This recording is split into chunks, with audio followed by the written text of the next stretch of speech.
ములుగు జిల్లాలో మహిళా సంఘాలు ఆశా వర్కర్లతో పాటు ప్రజలకు క్యాన్సర్ స్క్రీనింగ్ టెస్టులు ఏర్పాటు చేస్తామన్నారు మంత్రి సీతక్క.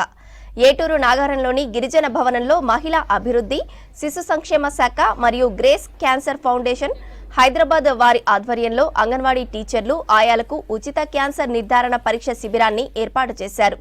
ఈ కార్యక్రమాన్ని MLA Tella Venkatrao, collector Divakar, Grace cancer foundation ప్రతినిధులతో కలిసి ప్రారంభించారు మంత్రి సీతక్క. ప్రపంచాన్ని వణికించే క్యాన్సర్ను అరికట్టడంలో భాగంగా ఈ కార్యక్రమం ఏర్పాటు చేశామన్నారు. అడిగిన వెంటనే స్పందించి గ్రేస్ ఫౌండేషన్ నిర్వాహకులు ఈ క్యాంపును ఏర్పాటు చేయడం అభినందనీయమన్నారు మంత్రి.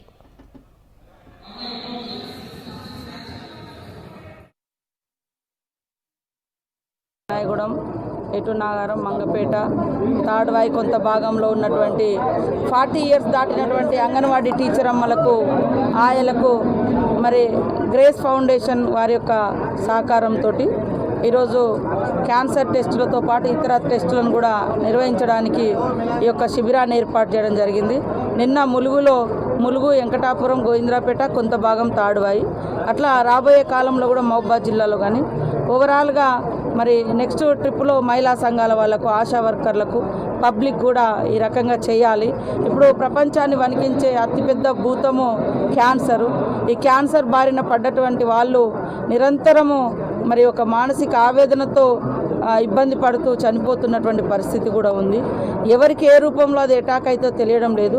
కాబట్టి ప్రజలకు అవగాహన కల్పించడం కోసం ఫస్ట్ ఆయా అంగన్వాడీ టీచర్లకు, ఆశలకు, మహిళా గ్రూపులకు చేస్తూ ఇది చేయించుకోవడం మూలంగా మన యొక్క ఆరోగ్యాన్ని మనం ఎట్లా ఉందో తెలుసుకోవడానికి కూడా ఒక ముందస్తు సమాచారం అవుతుంది. కాబట్టి ప్రతి ఒక్కరు కూడా ఇందులో పాల్గొనడానికి మరి సంసిద్ధతగా ఉండాలని తెలియజేస్తూ ఈరోజు ములుగు నియోజకవర్గాన్ని మేము అన్ని రంగాల్లో ముందంచలో ఉంచడం కోసము అటు మన భద్రాచలం నుంచి ఎమ్మెల్యే గారు తెల్ల వెంకట్రావు గారు, నేను, ఇటు మన ఎంపీ బలరాం నాయక్ గారు, అదేవిధంగా అందరినీ కోఆర్డినేషన్ చేస్తూ జిల్లా ముందంచలో అభివృద్ధి పదంలో పోవడం కోసం కృషి చేస్తున్నటువంటి కలెక్టర్ గారు, అందరం సమన్వయంతో పనిచేస్తున్నాం.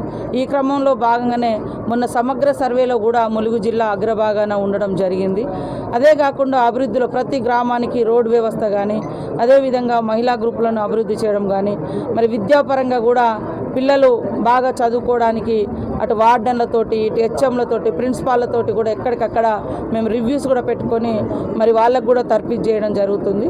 ఈ రకంగా మన వెనుకబడ్డ ప్రాంతం నుంచి ఆనిముత్యాలు ఎంతోమంది దేశానికి సేవలు అందించే విధంగా, తోడ్పాటును అందించే విధంగా వారిని ప్రోత్సహించడం జరుగుతుంది.